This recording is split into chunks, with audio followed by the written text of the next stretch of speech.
Queria começar com um grande destaque do dia, né? Falando da inflação aqui no Brasil, que desacelerou pela primeira quinzena ali de julho. O movimento era já esperado com quedas nos preços dos combustíveis e também na energia. Como é que você avalia esse movimento deflacionário por aqui? Quais os impactos que você vê na economia brasileira?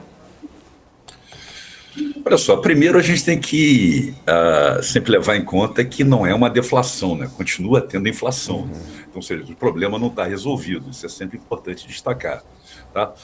Segundo, essa queda da inflação é muito decorrente de transportes e também de habitação. Tá? Transportes pelo,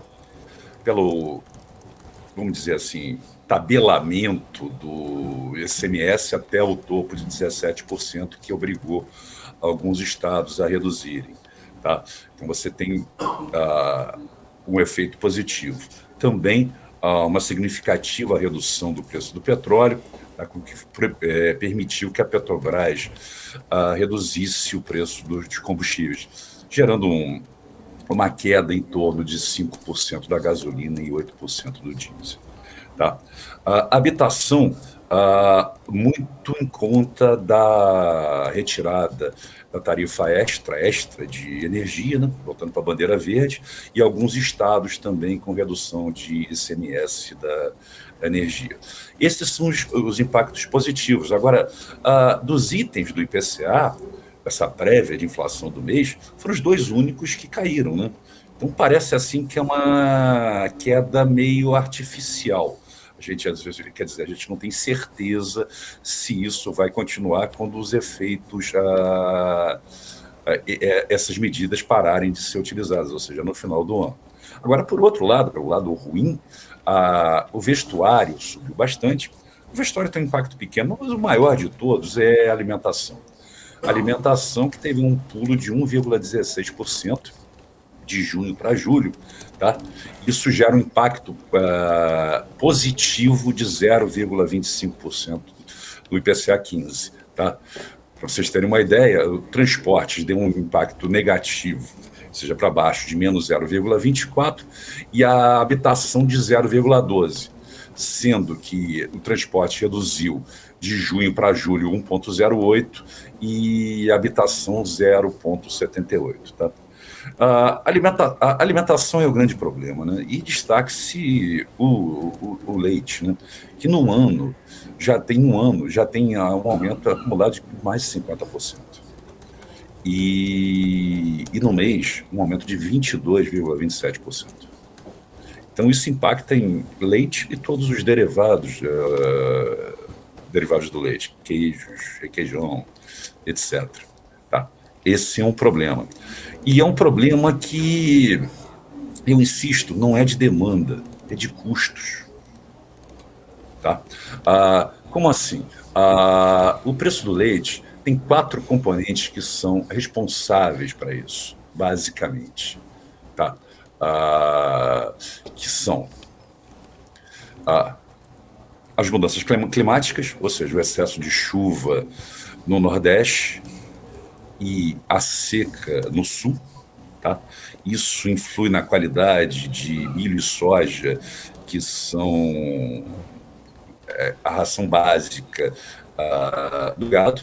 Segundo, a guerra na Ucrânia, tá? Que encarece fertilizantes e também faz subir o preço das commodities, ou seja, soja e milho, já fica mais caro produzir.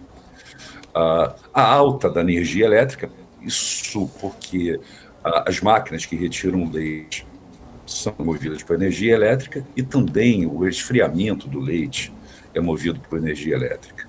Tá? E o petróleo. A gente pergunta assim, o petróleo, o que o petróleo tem a ver com isso? As embalagens de leite são derivadas de petróleo. O petróleo ainda continua em patamares acima de $100. Tá? Então, esse é um problema sério. Tá? Vestuário aumentou, mas o impacto ele é muito pequeno no IPCA. Tá? Transporte teve uma vantagem grande, né? Porque a gasolina, como eu já disse, reduziu 5,01%, o etanol 8,16%. Mas, em contrapartida, as passagens aéreas subiram 8,13%. Tá?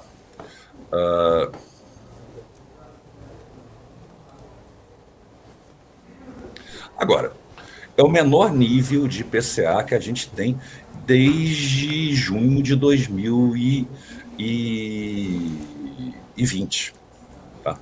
Ou seja, no auge da pandemia, né, num momento de retração bastante grande. Tá? Não dá para comemorar, não dá ainda para dizer que as taxas de juros, o aumento da taxa de juros está surtindo efeito, e isso deve impactar também na reunião do Comitê de Política Monetária semana que vem, ou seja, uma discussão entre eles se essa inflação ela está sendo artificial, ou seja, ela não está se dando por efeitos do mercado, mas esperamos, né?